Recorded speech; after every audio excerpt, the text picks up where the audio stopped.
पिछले 8-9 महीनों में बिहार और देश की राजनीति में बहुत सारे बदलाव हुए हैं।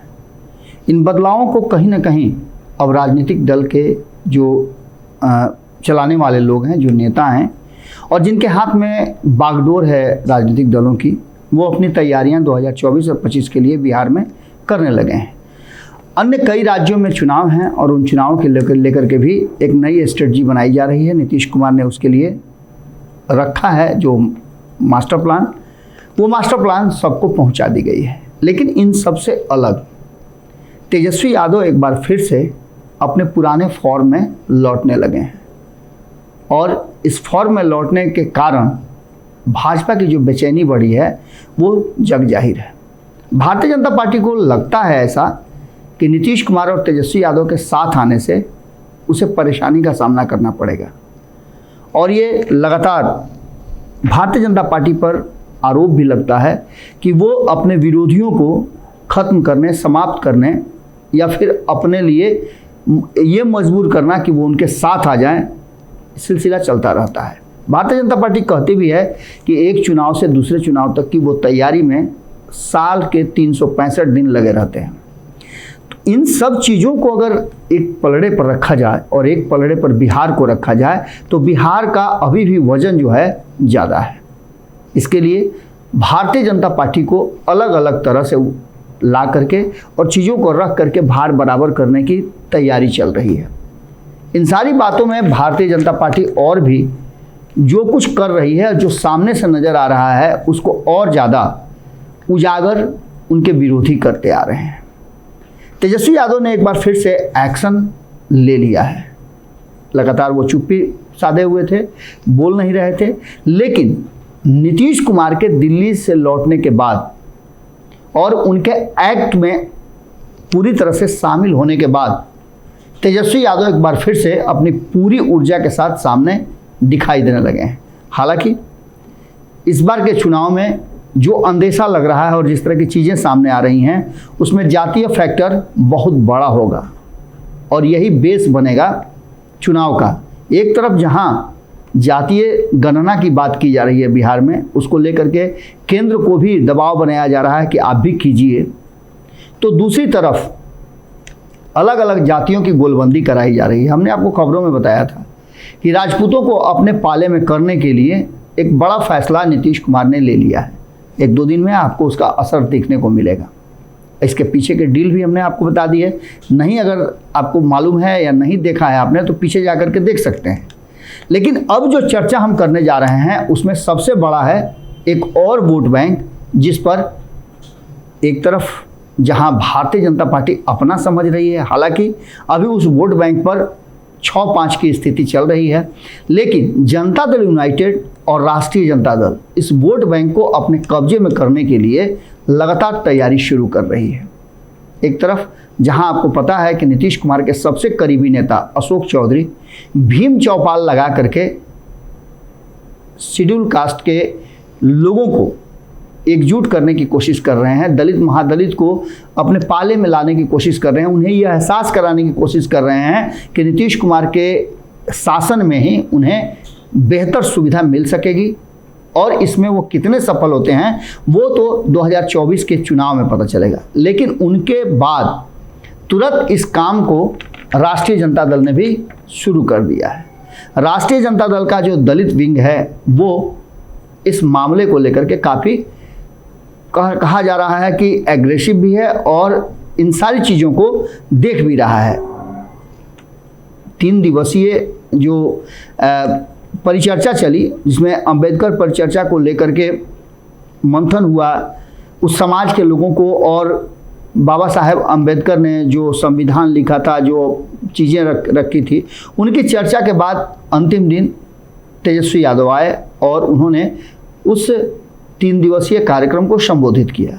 संबोधन में उन्हें जो कहना था वो उन्हें कहा, लेकिन वहाँ से निकल करके जब मीडिया से बातचीत उन्होंने किया तो वो चीज़ें नज़र आ रही थी जो 2024 की तरफ इशारा कर रही थी कि एक बड़ी भूमिका निभा सकते हैं तेजस्वी यादव। उस दिशा में वो आगे बढ़ चुके हैं और यही नहीं, कई राज्यों में उनका दौरा भी हुआ है। जिसको लेकर के पहले से ही कहा जा रहा था कि वो नीतीश कुमार के लिए ज़मीन और प्लॉट तैयार कर रहे हैं। हालांकि ये काम ललन सिंह भी कर रहे हैं, लेकिन तेजस्वी यादव जिस प्लॉटिंग की बात कर रहे हैं उसके पीछे उनका एक मकसद छुपा है, और ऐसा उन्हें लग रहा है कि 2024 में वो इसमें सफल हो गए तो 2025 में उन्हें बिहार का कमान मिल जाएगा, ऐसा उनको लगता है। इसको लेकर के उन्होंने भारतीय जनता पार्टी के कई ऐसे पोल पट्टी है उसको खोला है और बेचैनी भारतीय जनता पार्टी की बढ़ा दी है, और इस बेचैनी के कारण ऐसा लगता है कि तेजस्वी यादव एक बार फिर से हीरो बन जाएंगे। आपको याद होगा, हमने आपको बताया था कि 2015 में पहली बार चुनाव जीतने वाला लड़का बिहार का उप मुख्यमंत्री बन जाता है। भले ही उसे विरासत में वो मिली हो, लेकिन उसके बाद 2017 में जब नीतीश कुमार हाथ छटक करके बाहर करते हैं, उसके बाद से तेजस्वी यादव का ग्राफ बड़ी तेज़ी से बढ़ा है, और तेजस्वी यादव ने एहसास कराया है कि वो सिर्फ लालू प्रसाद के पुत्र हैं, इसलिए नहीं उन्हें ये मौका मिल रहा है, बल्कि उनमें राजनीतिक क्षमता और गुण भी हैं। यही कारण है कि दोबारा नीतीश कुमार को 5 साल के बाद वापस उसी खेमे में जाना पड़ा। अब इन सारी बातों को लेकर के तेजस्वी यादव जब नीतीश कुमार से अलग हुए थे तो हीरो बन करके निकले थे, अब एक बार फिर से उन्हें मौका मिला है भारतीय जनता पार्टी के बेचैनी का फायदा उठाने का, और उठाना शुरू भी कर चुके हैं। आपको बता दें कि भारतीय जनता पार्टी को इस बात का डर है, तेजस्वी यादव का ये मानना है, उनका राजनीतिक आकलन जो है वो ये कह रहा है कि भारतीय जनता पार्टी को डर है कि बिहार कहीं सत्ता परिवर्तन न कर दे, और बिहार हमेशा इसके लिए जाना जाता है। बिहार ने कई ऐसे मुद्दे हैं, कई ऐसी स्थितियां हैं जिसमें राजनीतिक रूप से पासा पलट दिया है। एक बार फिर से पासा पलटने के लिए बिहार तैयार है। तेजस्वी यादव ने अपनी बातचीत के दौरान कहा कि भारतीय जनता पार्टी को बिहार से डर है, और इसी डर के कारण वो क्षेत्रीय दलों को समाप्त करने या मजबूर करके अपने पाले में लाने की कोशिश कर रही है। ये बातें उनके अध्यक्ष जेपी नड्डा ने इसी पटना की धरती पर कहा भी था। इसके साथ साथ उन्होंने कहा कि सांप्रदायिक उन्माद को फैला करके वोटों का ध्रुवीकरण कराने की कोशिश भारतीय जनता पार्टी के चुनावी एजेंडे का सबसे बड़ा हिस्सा रहा है। इसको लेकर के वो इशारा बिहार में जो हुई उन सब बातों का कर रहे थे, लेकिन बिहार में सुशासन है और बिहार इस पर अंकुश भी पाने में सक्षम है। इसके साथ साथ उन्होंने कहा कि भारतीय जनता पार्टी झूठ का प्रचार प्रसार करती है, झूठ की खेती करती है, और झूठ के मैन्युफैक्चरिंग के बाद उसका डिस्ट्रीब्यूशनशिप और रिटेलिंग भी खुद करती है। एक और बात उन्होंने कही कि भारतीय जनता पार्टी वो वॉशिंग मशीन है जहां जा करके जितना भी गंदा व्यक्ति हो या जितना भी गंदा कोई हो, साफ सुथरा हो जाता है। इन सारी बातों के साथ साथ उन्होंने कहा कि बात इतना ही होती तो बात अलग थी, हम राजनीतिक लोग हैं, इन सब चीज़ों से दो चार कर लेते, लेकिन जिस तरह से केंद्रीय एजेंसियों पर भारतीय जनता पार्टी ने अपना कब्जा जमा लिया है, सिर्फ यही नहीं, भारतीय जनता पार्टी ने तो सूचना तंत्र पर भी अपना पूरा आधिपत्य जमा लिया है। उनके अनुसार खबरें प्लांट होती हैं, जो खबरें वो चाहते हैं वही चलती है, और मैक्सिमम मीडिया चैनल्स को उन्होंने अपने गिरफ्त में ले लिया है। ये देश के लिए घातक है, और इससे भी बड़ी घातक बात यह है कि देश के संवैधानिक संस्थाओं को अपने कब्जे में करने के बाद देश की विरासत को लगातार निजी हाथों में सौंपा जा रहा है। इसका सीधा मतलब है कि कहीं ना कहीं भारतीय जनता पार्टी अब इस देश को नहीं बिकने देंगे और नहीं टूटने देंगे।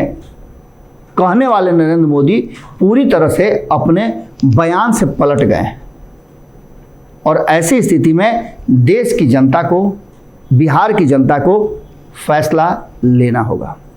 इस बात को लेकर के जहां एक तरफ भाजपा की बेचैनी का फायदा उठा करके तेजस्वी यादव खुद को एक हीरो की तरह सामने रख रहे हैं, और संभावना भी व्यक्त की जा रही है कि 2024 में इनकी भूमिका बड़ी होगी। भले ही 2019 में तेजस्वी यादव ने एक भी सीट नहीं लिया हो, लेकिन गठबंधन के नेता के रूप में उन्होंने जो काम किया था उसे सराहा गया था। उन्होंने जो गलतियां थी उसे एक्सेप्ट भी किया, और जो सीखना था उसे सीखा भी।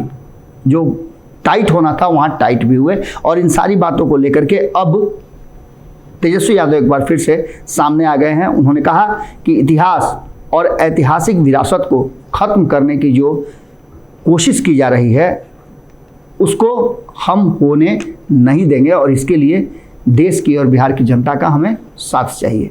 अब देखना दिलचस्प होगा कि इन सारी बातों के साथ जो तेजस्वी यादव लगातार हमला कर रहे हैं और नीतीश कुमार इन सब मुद्दों पर चुप हैं, तो इसका मायने क्या निकाला जाए। हम आप पर छोड़ करके जाते हैं कि तेजस्वी यादव और नीतीश कुमार की ये जोड़ी आगे कौन सा गुल खिलाएगी और क्या नीतीश कुमार और तेजस्वी यादव मिल करके, जिसमें कांग्रेस भी शामिल है, बाकी के दल भी शामिल हैं, बिहार से एक ऐसा ज्वार भाटा उठाएगी जो दिल्ली की गद्दी को झुलसा देगी और नरेंद्र मोदी को सत्ता से बेदखल कर देगी। आप क्या सोचते हैं कमेंट बॉक्स में ज़रूर लिखिएगा। बहुत बहुत धन्यवाद। नमस्कार। अगर ये वीडियो पसंद आई और वह बिहार के राजनीति और बिहारियत से सरोकार रखेनी तो सब्सक्राइब बटन दबा के चैनल के सब्सक्राइब कर ली। ओजे एगो घंटी बा, ओकरा बटन दबा देला से कुल सटीक और मारक खबर रुआ मुफ्त में मिल जाई। अगर रुआ पत्रकारिता के हमनी के नया प्रयोग में सहयोग कर चाहतानी तो ज्वाइन बटन दबा दी। पेटीएम नंबर नोट कर ली 9386816700। धन्यवाद।